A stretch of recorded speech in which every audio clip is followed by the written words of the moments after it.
C'est le moment de la chronique Chasse et pêche avec François-Xavier Thibault. Hey, salut FX! Salut Mathieu! Écoute, plein mois de février, on parle de pêche blanche évidemment, puis je pense que la saison est bien entamée.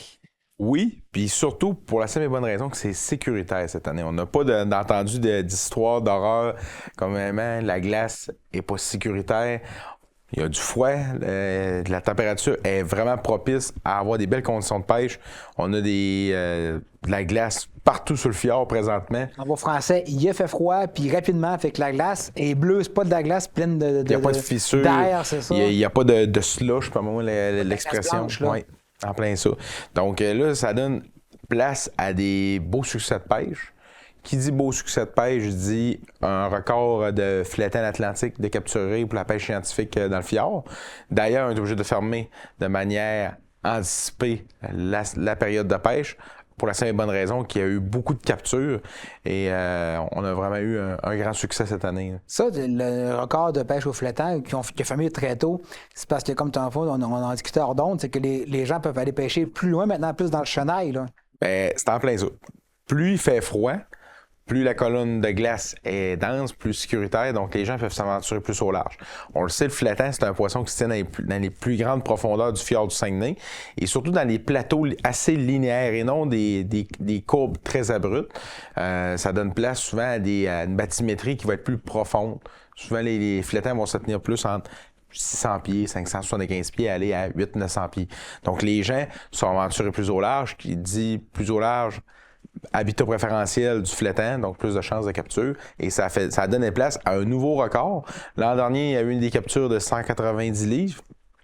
Cette année, 244 livres le record, capturé par des gens du Saguenay. Donc, ça laisse place à des belles histoires de pêche. Là. Donc, maintenant, ce qui arrive, c'est que si un flétan qui est pris, ben là, parce que d'abord, si on résume, les gens ne vont pas nécessairement à la pêche au flétan, c'est qu'ils pêchent plus loin pour quand même prendre du sébasse ou d'autres sortes, mais c'était pas un gréement fait spécifiquement pour le flétan. Ben, systématiquement, les gens qui ciblaient le flétan avec le permis scientifique du musée du fjord étaient équipés aussi pour pêcher le flétan. Ce qu'il faut comprendre, c'est que quand on pêche dans du 800-900 pieds d'eau, il faut avoir une offrande, une présentation qui va être capable de supporter le courant, la résistance aussi au tirant d'eau et rejoindre la colonne d'eau visée, ce qui veut dire du 800-900 pieds.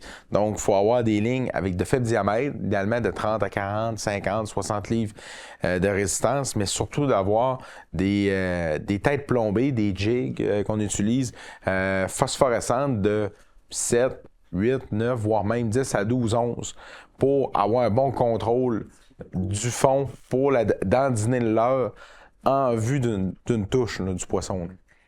Donc là, s'il y a des prises qui se font accidentelles, on remet le flétan à l'eau. Effectivement, depuis aujourd'hui, ceux qui vont taquiner là, le poisson sur le fjord, qui n'ont pas de permis, même s'il y aurait le permis de pêche scientifique, c'est fermé. Donc, vous capturez un flétan, vous devez le remettre obligatoirement à l'eau, mais systématiquement, les gens forceront peut-être pas autant l'offensive pour aller au large. Ils vont peut-être plus rester à l'Anse-Saint-Jean, à Rivière-Éternité ou peut-être à Ville-la-Baie dans les battures, beaucoup plus près des villages. Ce qu'il faut vouloir aller au large, c'est oui, quoi? C'est venteux. Oui, puis les probabilités de succès pour prendre la morue, du sébasse ou du turbo peuvent être aussi bonnes dans le 400 pieds que dans le 800 pieds. Il suffit juste de faire du essai-erreur, varier les types de colonnes d'eau, varier aussi la bathymétrie, les différentes structures.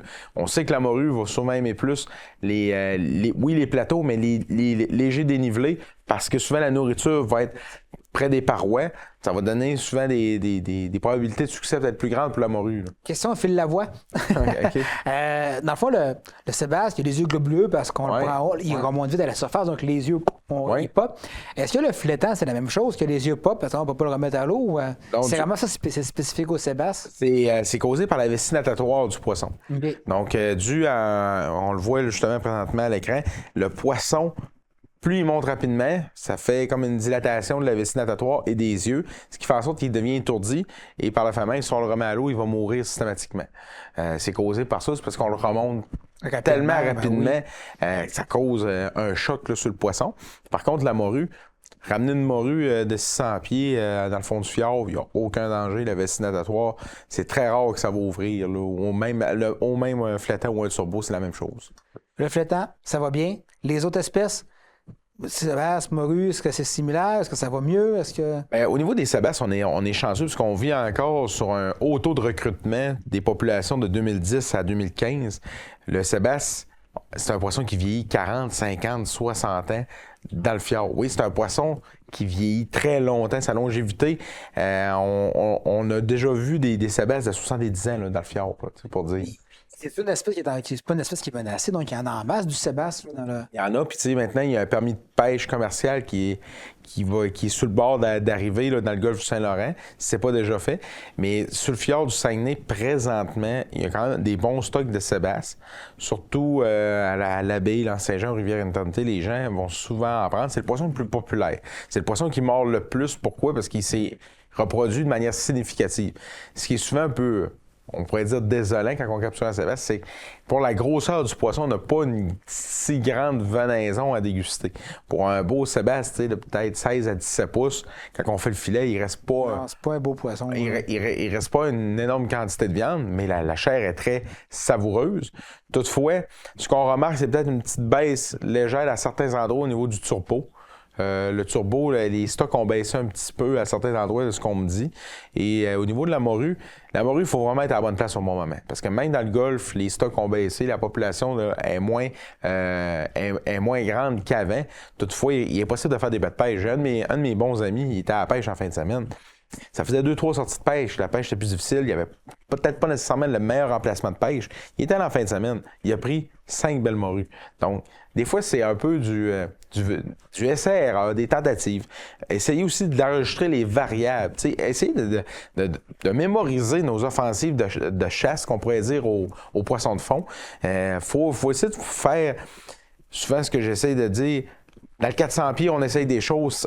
On a vu tel type de structure, ça a marché. Parfait, on peut y retourner. Si on voit que dans le 400 pieds, on est allé 4-5 fois, ça a mordu, mais c'était pas fabuleux. On peut essayer du 500-600 pieds. On peut aller essayer sinon des plateaux ou des hauts fonds. Des fois qu'on va voir là, dans les cartes bathymétriques, on peut voir des fois du 300 pieds qui remonte à 200 pieds, puis ça recoupe à 400 après. Ça peut des fois donner des zones de chasse puis des zones de nourriture pour le poisson. Fait que c'est ça qu'il faut essayer.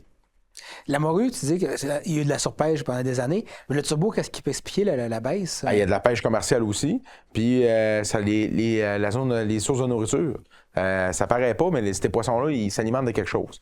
Moins d'éperlans dans le fjord, aussi au large, moins de poissons de fourrage. Donc, parfois, ça peut amener une baisse des stocks dans le fjord. Mais on faut pas s'inquiéter pour la pérennité du sport parce que c'est ici cyclique.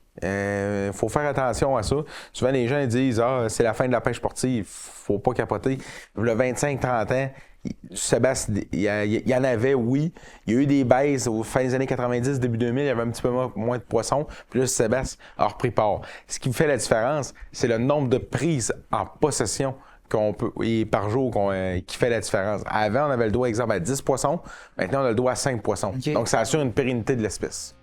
Merci beaucoup, François-Xavier. Ça fait plaisir.